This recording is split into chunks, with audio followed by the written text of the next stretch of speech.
সুপ্রিয় শিক্ষার্থী বন্ধুরা, এ পর্যায়ে আমরা আমাদের অনুশীলনের চতুর্থ অঙ্কটি নিয়ে আলোচনা করব। এর আগে অধ্যায়ের প্রথম তিনটি অঙ্ক মূলত ছিল লাভ এবং ক্ষতি নিয়ে। 4 নম্বর থেকে যে অঙ্কগুলো শুরু হয়েছে এগুলো মূলত হচ্ছে মুনাফা এবং আসল নির্ণয় করা, কিংবা কখনো কখনো সময়, কিংবা কখনো কখনো মুনাফার হার নির্ণয় করা নিয়ে। এই যে অঙ্কগুলো, এগুলোর জন্য আমরা ইতিমধ্যেই আমাদের এই অধ্যায়ের শুরুতেই আমরা আলোচনা করেছি মুনাফার যে একটি সূত্র রয়েছে I = P/R। এই সূত্রটি দিয়ে আমরা সমাধান করতে পারি। তো এই সূত্রটি দিয়ে সমাধান করার জন্য এই পর্যায়ে আমাদের হাতে যে চতুর্থ অঙ্কটি রয়েছে সেটি আমরা ইতিমধ্যেই পিছনে লিখে ফেলেছি। চলো অঙ্কটি দেখা যাক। অঙ্কটি হচ্ছে বার্ষিক শতকরা মুনাফার হার 10.50 টাকা হলে 2000 টাকার 5 বছরের মুনাফা কত হবে। একটু খেয়াল করি এখানে কি কি তথ্য দেওয়া আছে এবং কি জানতে চাওয়া হয়েছে, এই জিনিসটি প্রথমে ভালো করে বুঝতে হবে। প্রথমে খেয়াল করে দেখো, এখানে লেখা আছে 10.50। এটি হচ্ছে আমাদের মুনাফার হার, তার মানে এটি হচ্ছে আমাদের আর। কেমন?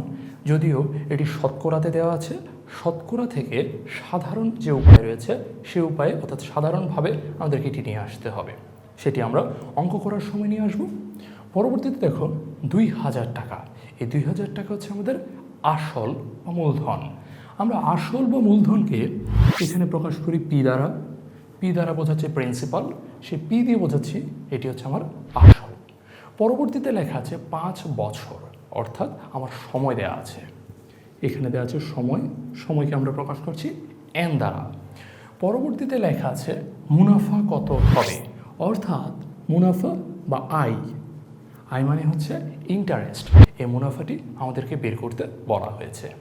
আমাদেরকে মুনাফার হার, আমাদেরকে সময়, আমাদেরকে আসল, তিনটি জিনিস দেওয়া আছে, বের করতে বলেছে মুনাফা কত হবে।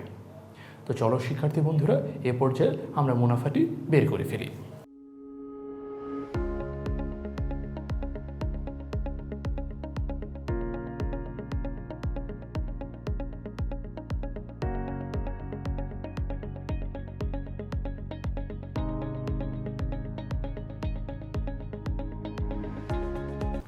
শিক্ষার্থী বন্ধুরা, এরই মাধ্যমে আমরা এই অঙ্কটি সমাধান করে ফেলেছি।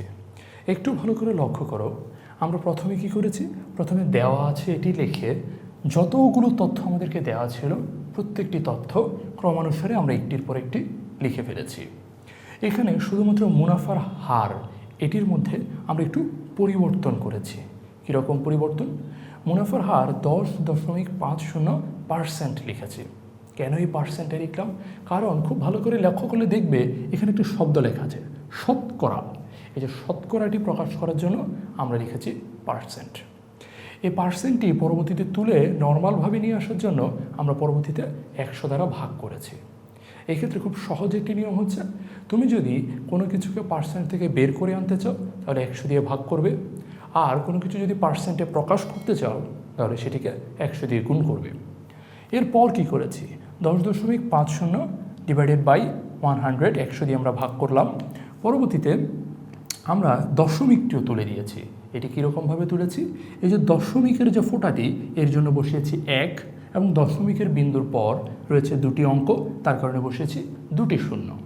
আর ঠিক এই নিয়ম ব্যবহার করেই তোমরা যে কোনো দশমিক সংখ্যাকে সাধারণ একটি সংখ্যাতে রূপান্তর করতে পারো। এখানে যদি আরেকটি সংখ্যা থাকতো 7, 8 অথবা অন্য কোনো অঙ্ক, তাহলে কি করতে, তাহলে এইখানে একটি শূন্য আরও বেশি বসাতে। দশমিকের পর যতগুলো অঙ্ক থাকে আমরা ততগুলো শূন্য বসাই। এরপর আমরা খুব স্বাভাবিকভাবে এখানে কাটাকাটি করেছি।